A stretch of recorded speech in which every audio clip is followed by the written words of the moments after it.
All right, I think we can get started. So thank you again for joining the webinar.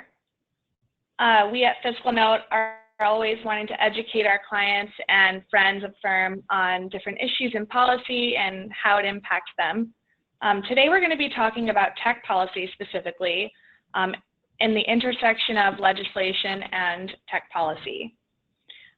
We'll be joining my colleague Josh Pudnos from FiscalNote on our policy team, and our partner Statescoop. Jake will be joining us, and we're really excited to get the discussion going. So let's start just with a few intros on your speakers for today. Hi everyone, my name is Josh Pudnos. I'm the policy manager over at FiscalNote. We are a tech startup here in DC, focusing on empowering organizations to take control of their government strategy. We use data and analytics to help provide all sorts of insights to drive those strategies. And I'm coming from the auto industry where I lobby at the state level. And now I'm an expert here on data-driven government affairs strategies and insights. And my name is Jake Williams. I'm the manager of strategic initiatives here at Statescoop. We just want to thank FiscalNote here for doing this webinar. We're really excited to be a part of it and excited to be partners with FiscalNote. At Statescoop is a publication located at statescoop.com that covers the intersection of state and local governments and technology. So one that was traditionally focused on information technology and the backroom IT shop. But in the past couple of decades, as IT has moved from the back room to the boardroom, we're seeing that technology is more and more prevalent in what folks are doing. So we now cover the broad intersection of state and local government and technology, and excited to be a part of the webinar today and excited to talk about these issues.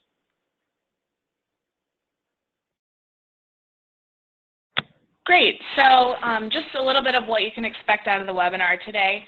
Part one is going to be all about how legislators react to new tech issues, specifically drawing examples on some very key insights from drones, autonomous vehicles, and wearables and the Internet of Things. And then part two will be all about your takeaways from the webinar, what you can do as a government affairs team to galvanize a team and plan for the future. Then we'll wrap it up with a bit of Q&A. So let's dive into part one. Yeah, so when we're looking at emerging technology, and often it's disruptive, we typically get and hear from legislators from two different angles. One is reactive. This is a lot of driven from fear and namely misunderstanding. This is technology, it's complicated, it's technical, and a lot of legislators don't understand the ins and outs and what's driving the forces, and really what they're doing is being reactionary to safety, often privacy and protection concerns, and they want to address those fears by limiting or restricting the use of the technology. We're also seeing occasionally a proactive and supportive approach. Often legislators see this as a potential boom for their local economy, and so what they're trying to do is look at it from an economic development standpoint and see about the number of jobs they can bring to town. Unfortunately, and we'll kind of get into the details, this can often be harmful and not always helpful. So we'll look at an example of that later on. Sure, and I just want to piggyback on a couple of things that Josh just said there. I mean, it's no secret that when new technology comes onto the scene, folks are reluctant to embrace it. I mean, look at smartphones, which weren't fully embraced really until the first iPhone was released, or think about how crazy it was, just a decade ago to fly across the world on Google Earth for the first time. And now how bizarre it is to, be able to go through your hometown neighborhood on Google Street View. This is technology and stuff that we could have never really thought of, a decade ago, 2 decades ago. And now, here we are using it every single day. On the left of the slide here, you see it's a privacy hype cycle. So a lot of folks do privacy hype cycles, but one of the things that I thought was interesting was this one from ITIF. ITIF is the Information Technology Innovation Foundation. And this is their privacy hype cycle. It's a little small, but you can see it's divided into 4 different categories. So you have trusting beginnings, rising panic, deflating fears, and then moving on. And so this kind of chronicles the journey that we take when we introduce a new technology, right? So, the trusting beginnings, folks are excited about it. They're optimistic about what it could cause, but as it becomes more mainstream, more panic rises about privacy and about a bunch of other issues. And so, as you can see on that hype cycle right now, this report was released last fall. You can see, wearables are an area of rising panic, connected vehicles, Internet of Things, drones, behavioral advertising, facial recognition. All of these issues are, kind of an area where folks are feeling a little wary about it, and they're not sure what it's going to quite look like. But then again, you see deflating fears, e-prescribing. People aren't so scared of the idea of doctors, prescribing the medicine over a video chat or over a check-in like that. So, this hype cycle, is just a good way to chronicle the journey that technology takes when it's introduced, both from a legislative sense and a consumer acceptance. Great. So the first example we're going to look at is our drones. We've seen a ton in the papers about this a lot lately. Drones are taking over in a lot of different arenas. Interestingly, I think enough is logistics. We're seeing Amazon lobbying at the federal level to be able to deliver packages via drone. We're seeing a lot of law enforcement and security, police outfits and security entities using drones to, secure borders, secure pipelines, to monitor crowds, and just looking at the crowd and looking at things from a different vantage point. We're also looking at photography, surveilling, looking at oil fields and, doing some land surveilling for city planning. And also fun, where you can buy a drone and fly it around like it's a toy now. But there are a lot of areas of concern popping up. With regard to spying on people and how much privacy is involved. Where can drones go and what can they see versus what they're not allowed to see, and are there any barriers that they can't cross? Can they view inside of somebody's home? There are a lot of concerns in that arena. Also, armament. Drones can be affixed with weapons, which is terrifying to a lot of people. But also just general safety in airspace. These drones are flying in what could be helicopter and aircraft airspace. Having a collision midair could obviously have some serious safety concerns. So a lot of legislators and regulators are looking at those concerns as things that need to be regulated potentially. So not surprising, a lot of legislators have reacted in a restrictive and limiting manner, and we're also seeing things regarding hunting, and seeing things like PETA trying to use drones to interrupt hunting, and legislators largely want to restrict this type of use of drones. So I guess we can move on to the next one. We're going to look at the number of bills across the states. We've actually seen a high number, more than an average 2 bills per state for the last several legislative sessions. As it's 2016, we're not all the way through most of the state sessions, but I think what we're starting to see is some of the attention's died down. It's been addressed in the last few sessions. All these data are coming from FiscalNote's databases, and we're calling that information there. But now that it's been addressed more at the state level, a lot of those fears have been addressed to limit the use of drones and restrict them a little bit. Maybe shifting a little bit to look at how the FAA wants to regulate them. So that may account for the slight decrease in legislative activity.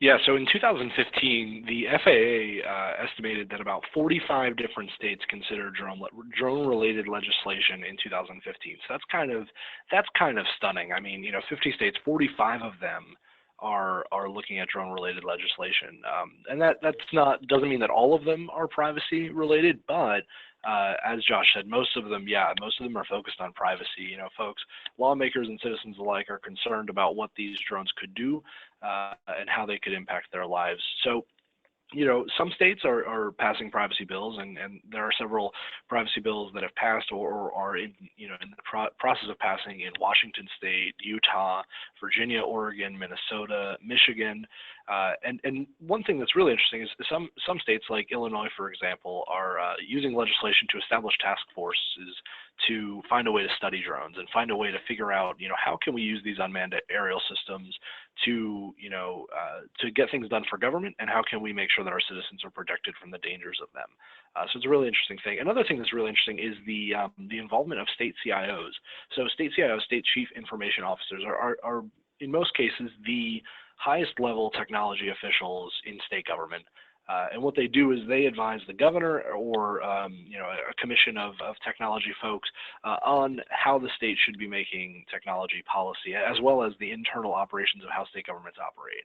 And so what you're seeing here with drones is that state CIOs are actually taking it into their own hands to work directly with legislatures to find a way to regulate this stuff and to develop regulations in a way that is technology centric and takes the technology considerations of something like a UAS into consideration. And so, another thing that's not listed here on the slide is this idea of some bills that have passed in the past year that actually limit how state agencies or how local agencies can use drones. So basically, bills that have passed that prohibit a community from actually using drones for their purpose, whether that's a police agency or a fire department or an emergency management authority. These bills are saying, nope, we're not going to let our government entities use drones. So that's an interesting thing as well. But for the government entities that do want to use drones, the FAA has created a process to do that, and that's through an exemption process that states and communities and public sector entities can apply for. But what we're seeing, and there's a Statescoop story screenshot over there on the left, what we're seeing is that localities, small counties like Richland County, South Carolina, or some others across the country are really struggling to go through that process. And it's very, very difficult, and it's very, cumbersome and laborious, and it takes a long time, and there's a lot of different times they have to enter a bunch of the same information across several different portals. And so communities are struggling with this, and some sources that I've spoken to, who of course don't want to be identified on the record, they've actually completely abandoned the FAA certification process, and instead they're just going to use the drones in an unauthorized manner. So basically, communities and localities are going against the Federal Aviation Administration and saying, hey, you know what, we're not going to wait around for you to help us use drones. We're just going to use them because we think they help their communities. So that's another really interesting point. So we are still waiting from the notice of proposed rulemaking from the FAA. That was released, actually, I'm sorry, we're waiting on a final ruling from the FAA on small drones and the integration into the national airspace. In February 2015, the FAA released the notice that they were going to, the notice of the rules that they wanted to establish, and then thousands and thousands and thousands of comments from across the country came in. And so we're still waiting on those final rules. But what was interesting is in December of 2015, the agency actually released a fact sheet that encouraged state and local governments to wait and to stop trying to pass laws on drones, basically for fear that it could limit or prohibit or change the agency's ability to regulate their drones. While states have the complete legal authority to regulate how that type of technology works in their state, the FAA is trying to release a kind of a sweeping nationwide policy for how drones work, and so they're cautioning states to maybe wait and to maybe not allow states to act on it just yet, so that it doesn't change how things are done. So that's all I've got. We'll move on. Great. We're just going to do a quick poll about drones. Keep it engaging.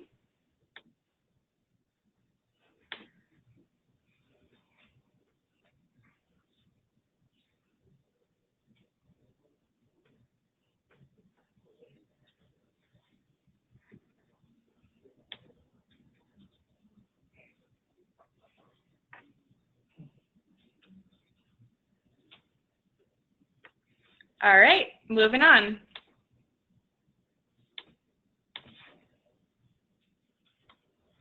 All right, next we have something near and dear to my heart, autonomous vehicles. This is something I worked on for years with the automakers. Now, autonomous vehicles have a lot of utilities, primarily safety. We're talking about removing the human element from driving a vehicle. There's also tons of convenience benefits, allowing seniors, the blind, children to have access potentially to transportation without necessarily having somebody else there to transport them around. There's also tremendous potential environmental benefits. By not removing this human element of often we're braking too sharp, we're taking off from the green light too quickly. We can really, using the technology, optimize the way that we engage with the energy, whether it's gasoline, electric power, hydrogen fuel, whatever is powering the vehicle of the future. There are a lot of benefits, and so this is really appealing to a lot of people. Now, I just want to clarify too that autonomous vehicles are, often we hear too about connected cars, and not exactly the exact same thing. So when we talk about autonomous vehicles, we're namely talking about using lasers and video cameras to be able to analyze the environment around the vehicle, and then allow the vehicle software to make quasi-artificial intelligence decisions about how to move through the environment. Connected cars, conversely, use a transmitter to talk to both each other and the infrastructure around it to provide guidance. And in the near future, autonomous vehicles and connected cars will sort of become one, so that having even increasing all the safety, convenience, and environmental benefits. But we're namely talking about autonomous vehicles because this is what has been a hot button item. We've seen the Google vehicles have been out on the roads and getting a lot of press attention, but all major manufacturers are developing this technology, and in the last several months we've seen large partnerships to help roll this out, and even some auto manufacturers like Tesla talking about like a lower level of autonomy for their vehicles with the with their cars coming out the autopilot. One thing to be aware of in this case is that because a lot of this technology is already sort of out there, there are different levels of autonomy. Some are already on the roads today, and we're not talking quite yet about completely autonomous vehicles with where the driver can sit in the back seat inebriated or sleeping and there's no steering column. That is a much higher elevated level of autonomy, and the technology is certainly not there yet. Largely what we're talking about in the near future, probably in the 2020 to 2025 timeframe, are vehicles that look very similar to what we are used to, with a steering column and a driver behind the wheel. But likely it will come with a button or some sort of switch to activate or deactivate the autonomous technology. So we're not quite talking about some real Jetson stuff yet, but that is sort of the dream. So some of the policy areas that we're looking at, and legislators have been working on the last about 3 to 4 years. They've been concerned with testing. How are these cars, are they going to be allowed to drive on our roads as they're testing? Do they need a special permit? Licensing, should these cars be sold to the public? How does the DMV determine whether or not somebody is capable of driving the car and knowing when to engage or disengage the autonomous vehicle mode? And it makes it very complicated for the state DMVs. And another major area is liability. With autonomous vehicle, artificial intelligence, should there be an accident, there's a lot of questions as to who is liable for the damage. Is it the manufacturer? Is it the manufacturer of the technology? If the driver is behind the wheel and sort of monitoring the situation, is it on them to take over should the vehicle not be responding properly? These are a lot of questions, and there are infinite number of scenarios. and the states are really looking at this as a major problem area that needs to be fixed. But largely, what we've seen have been, since about 2013, starting in California, then Nevada, Florida, there have been a few bills in Michigan, and then a few other attempts around the country. Most of the legislation out there has been to incite economic development. They want to bring this technology to their state, to their district. They want testing on their roads. They want R&D facilities in their borders, and they want jobs, essentially. Now, while that is the intent of the legislation, it's actually, automakers have largely seen this as harmful legislation because as an unfinished technology, as rapidly developing, changing technology, by putting into statute what autonomous technology is, what it can do, what it can't do, how it must be designed, you're really limiting the design features and how the manufacturers choose to, develop this technology. And so automakers for the last 4 to 5 years have been actually fighting this legislation, saying not that we don't want this, but that it's not time yet. So the last few years they've gotten really good at scaling these bills back and rolling them and convincing and educating the sponsors of the legislation to roll the legislation and change it, amend it to be a study bill to examine the state's laws to see if there's anything sort of impeding this technology to coming to market in the state, and also seeing what other measures the state can take to make the environment more favorable, more friendly to this technology.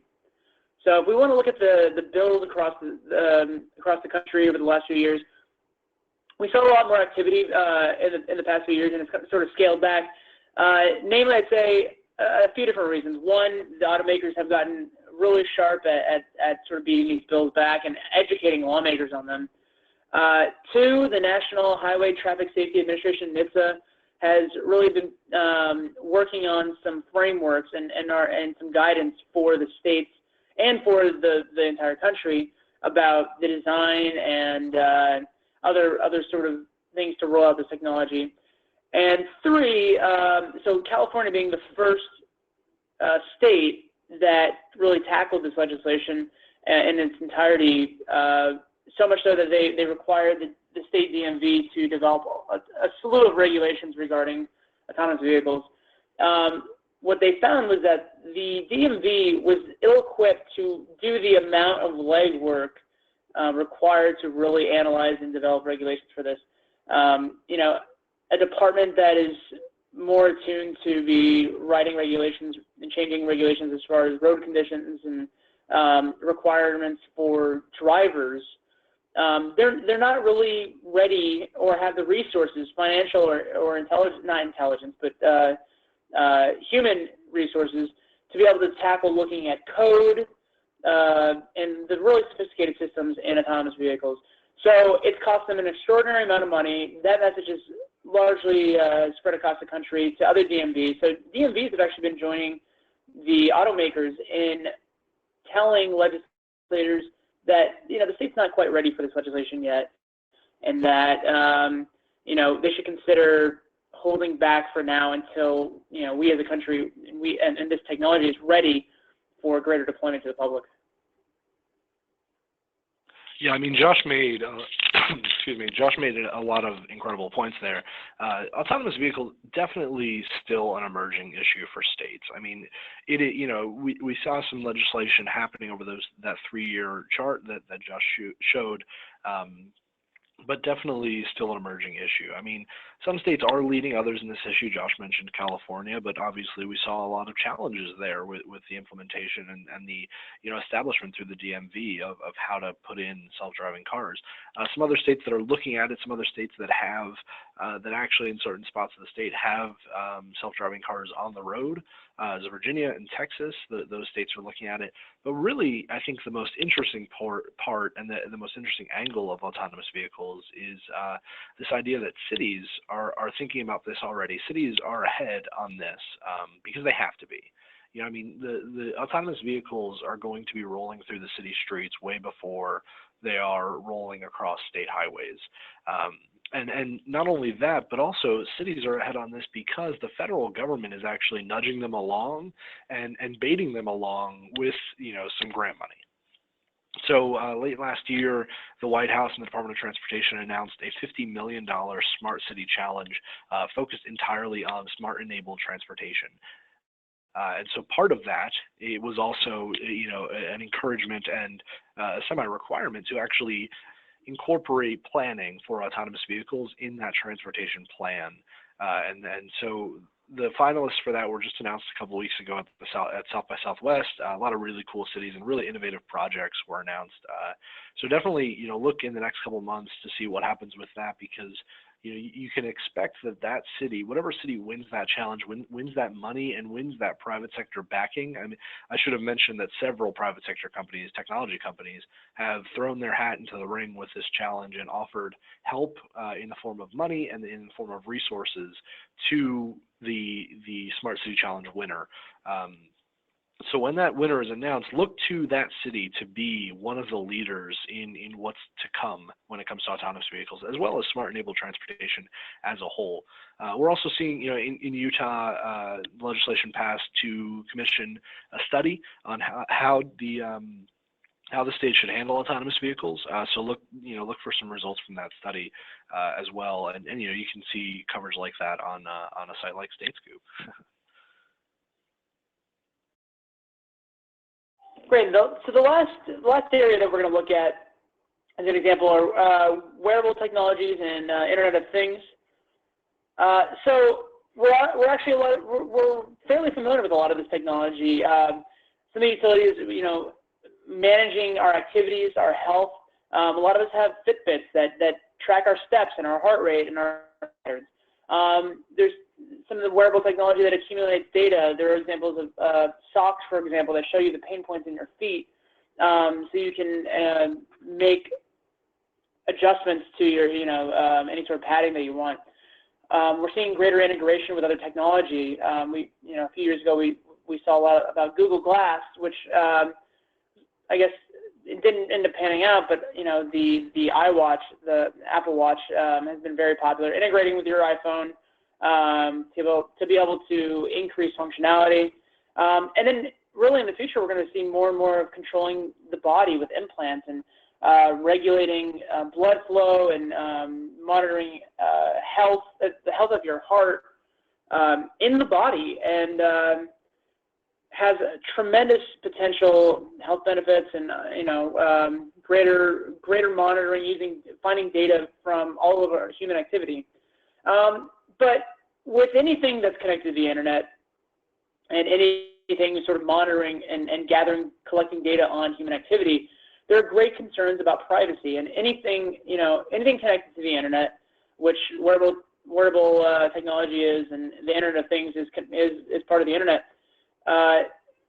With anything connected to the internet, there is the risk of cybersecurity breaches, and having somebody who's not authorized to collect the data.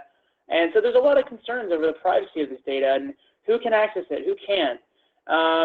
There's concerns about safety and looking at controlling the body through implants.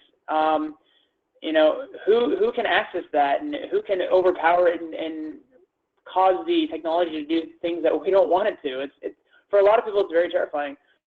Also, other safety concerns like using these wearable technologies while driving, and how does it impair our day-to-day actions. So once again, we're seeing legislators look at this technology and say, well, we need to restrict it, we need to limit it to some degree, and make sure that people aren't putting others in harm, they're not putting themselves in harm, and also that bad actors can't access it, and make sure that that the manufacturers of this technology are taking the necessary steps to protect the cybersecurity integrity of the wearable devices. Yeah, and so, wearables segue really, really directly right into the Internet of Things.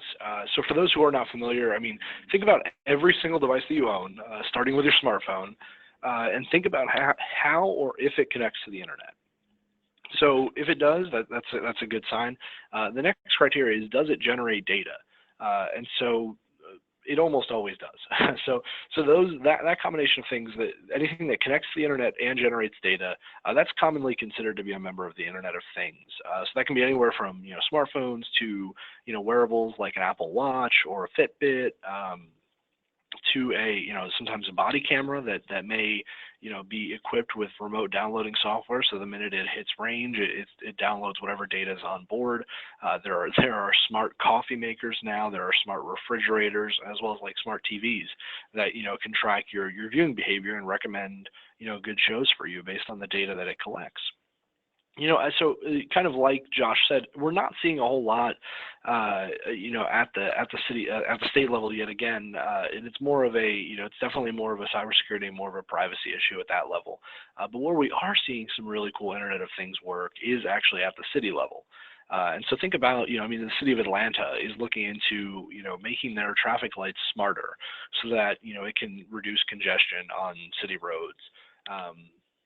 And those smart traffic lights would be equipped with high-speed fiber and and other speed sensors, so that they can also track if someone's driving through the roads too fast, and where those corridors in the city are where folks are speeding and getting into accidents. And again, that's all about a huge amount of generating data so that you can make better decisions as to plan your city. Another really cool use case is in Pittsburgh. Pittsburgh city government buildings are equipped with, some of them are equipped with smart outlets that track the energy usage of whatever is plugged into them. So think about maybe a snack machine in City Hall that's just sitting there, that during the day is the most popular place in the building. I'm sure you got to get your snacks, but at night it's sitting there and it's on and it's running. However, no one is using it. And so you can see that through a smart outlet, you can see that energy usage and then go ahead and turn it off to save money. And so what you can see here is you can see a lot of opportunities for governments to tap into Internet of Things connected data and Internet of Things connected devices and use them to make really smart decisions that find efficiencies and cost savings in the city bottom line. It's using this technology as an enabler to save money, and then you can use that money to either invest in new technology or, to help balance your budget.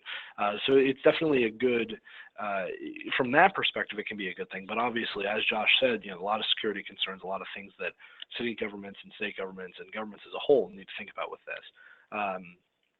Josh mentioned connected vehicles. Again, connected vehicles, again, they're not the same as autonomous vehicles, but the principle is still there. I mean, these things are generating a lot of data. Think about how fast you're going. Think about, the connections with your phone and how hard you're braking and all kinds of these things. They're generating in data. And so California and Missouri, they're looking to, legislate on those and find some common sense solutions for how to handle that. My prediction, after covering this stuff for quite a while and meeting with folks and talking to them, especially in the state government community, about what to expect from the Internet of Things, look to the state data analytics leaders to really take the lead on IoT. And the reason I say that is, so North Carolina, Michigan, Indiana, in the state government community, they're really looked to as beacons of light when it comes to how states analyze data. And so look to them to, take in all of this Internet of Things based data and find a way to analyze it. So Indiana, for example, just non-IoT, they've used data analytics and they've tackled the vast amount of data that their state government has to help reduce the state's infant mortality rate. Look to a state like Indiana to, analyze a bunch of this data that that IoT devices are bringing in, and look at them to analyze it and find some efficiencies or maybe even some problems that will look forward. But definitely expect them to be taking the lead on this issue. So we're going to look at the kind of the future of tech policy here. I think the most important thing to look at, and if we can go to the next slide here. We have a lot of people on this call who are involved with innovative technology, of disruptive technology. If you're bringing something like this to the market, we just advise you to be prepared for the potential backlash. And to do that, to be prepared, there are a few steps that we recommend that you take and consider. The first one is to anticipate political backlash. Now, when I say political backlash, I mean which space are you disrupting? Who's already existing there? And how are they going to respond to you potentially disrupting their way of making money? So we're all too familiar with the Uber v. taxi cabs scenario. We've been watching this battle for the last 5 years or so, and that's really because Uber came in and found a arguably better way of putting people in cars, and it disrupted a fairly powerful political entity, which is the taxi cab unions, and it was an existing group, and they had political connections, and so it's been an uphill battle for Uber, and so we recommend you think, who are we disrupting? Who's gonna come out against us, and how do we prepare for that? And I think the next good step is to engage early, to tell your story. If you're going to receive any sort of backlash, to set the tone for the message, to start talking to legislators, building your public profile about where you fall within the public policy environment is going to be critical there.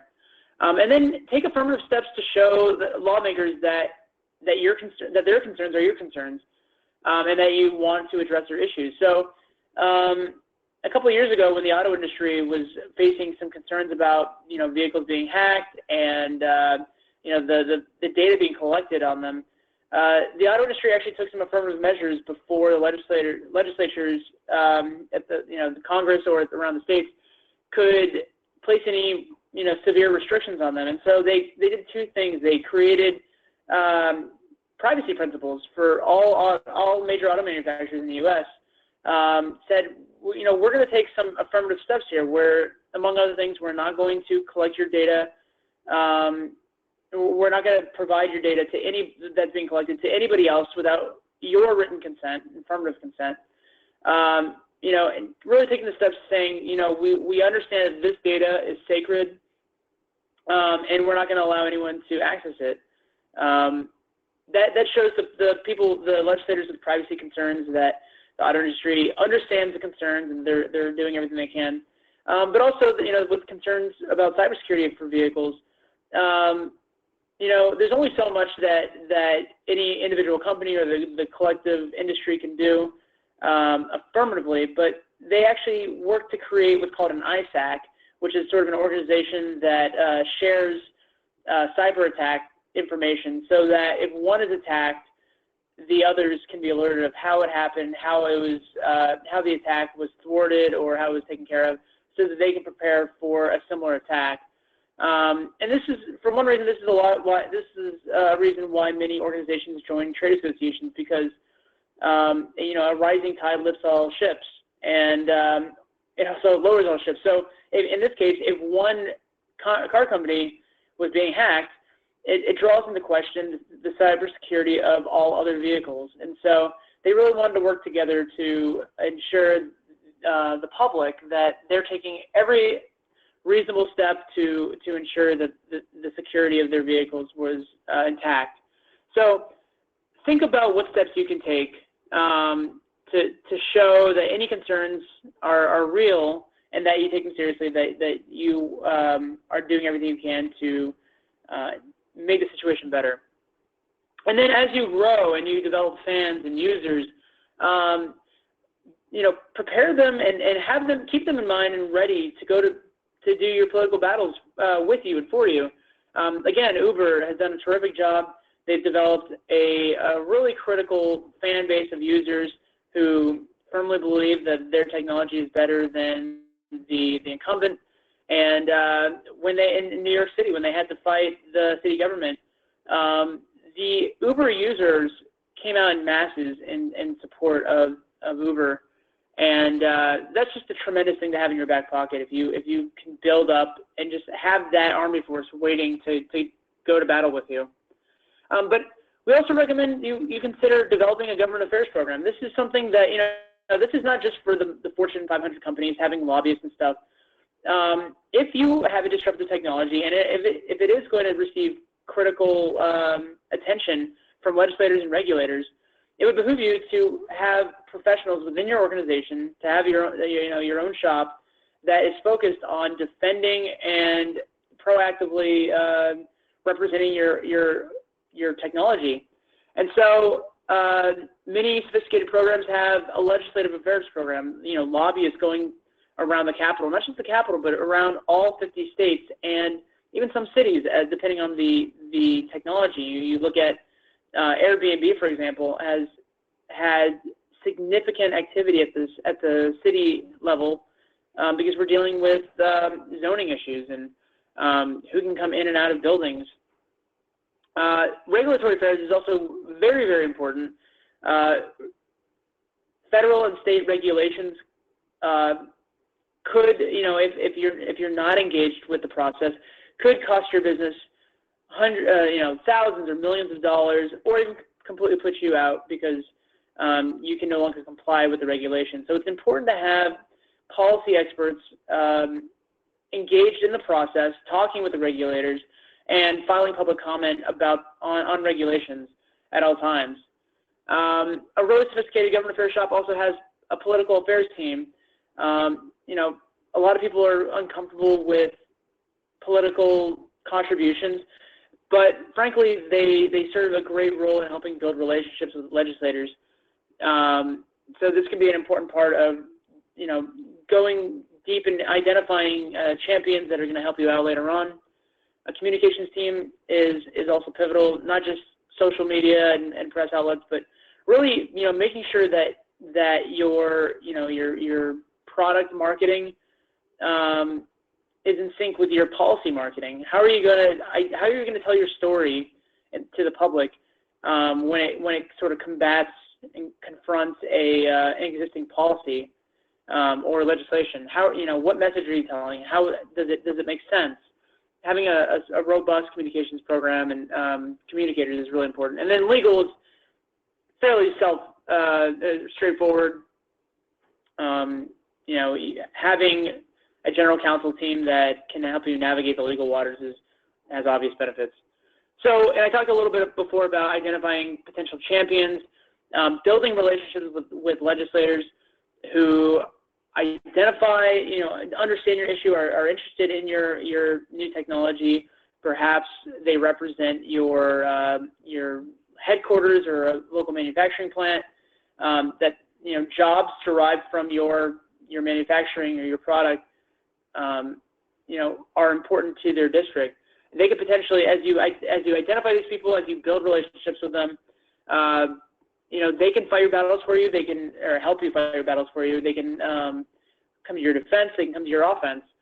So that's a really critical thing to start thinking about as your technology comes out and as you build your profile. And lastly, identifying the potential antagonists. Who are the legislators who are going to be gunning for you, are going to be writing legislation that targets you to put you under? Maybe you going back to the first point, maybe you're disrupting the labor cycle and the way that Uber and Lyft and several of those organizations have, and they are a longtime defender of those policies. Who are these people? Who are these legislators who might take cause at what you're trying to do, the new technology that you're bringing out? So both identifying champions and identifying potential antagonists can be done. I will do a little plug for FiscalNote. We have some tremendous data and identifiers to help pinpoint who might be your champions, who are the best people for, who are the most sympathetic for your emerging technology, and then who might be the people that are going to raise the most problems for you. And engage with those people. Tell your story, and really help educate them on your technology and what it can do. What's the ideal scenario? What's the future for your technology? That message is going to resonate. So definitely take these into consideration, and I think it's going to help out your come to market. Great. So now we're just Oh, good. We're going to open it up for questions now. And how you can do that is type a question in the chat box in GoToWebinar, and we'll just answer them across the next few minutes.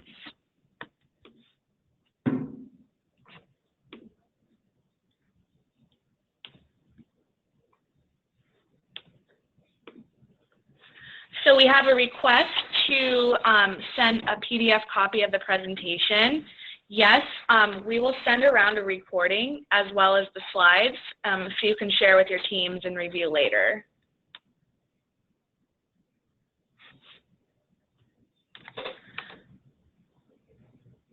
We've also got one more question in here regarding the amount of information that legislators consume and to what lengths do they go to familiarize themselves with new topics. I think whoever, Josh or Jake, do you want to answer this one? Yeah, I can speak from experience here. You know, I think it certainly depends on the if we're talking about the federal level or the state level, or and then from state to state, it kind of depends and on the legislator itself. But what I've seen specifically in the autonomous vehicle technology area, a lot of legislators don't fundamentally understand what is at play. A lot of them see this technology as something that may help them get some publicity. They want to be known as the one who takes this on. And so, frankly, there isn't always a ton of due diligence done. They may have never even seen this in action.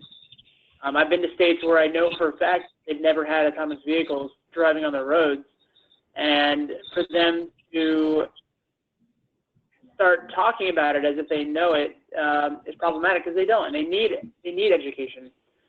That's so important. I've seen bills on data collection for vehicles where, you know, the bill was written with the intent of you know, personal liberty and making sure that, you know, only certain people can provide access to the data.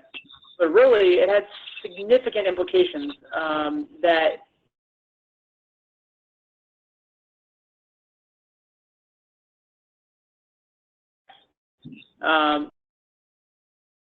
implications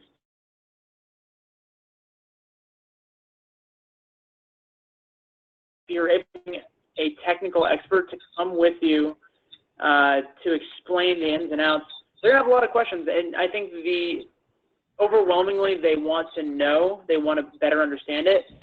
But you're also competing with they often want to pass a bill, and so they're gonna move quickly, and they may not always take your thoughts into consideration. So engaging early, engaging with a ton of information is critical here.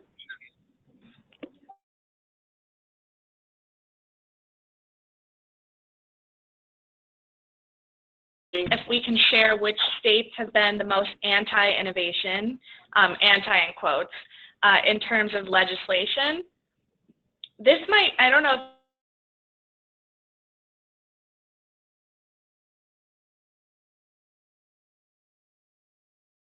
Unless you can answer now. Yeah, I don't have anything. Oh, yeah. You go ahead. I don't think there's any one state that is known as the you know, anti-technology, and really, you know, none of this is framed in the light of, you know, we want to stop or impede innovation.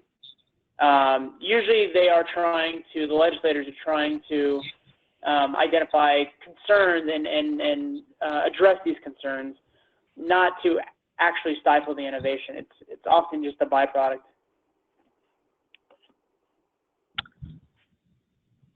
All right, that about wraps it up for today. Thank you so much again, everyone, for tuning in. Like I said, the webinar will be hosted on our website, so you can access it at any time, and I will be sending everyone that attended around the slides and the recording. You can check out FiscalNote at FiscalNote.com and Statescoop at Statescoop.com.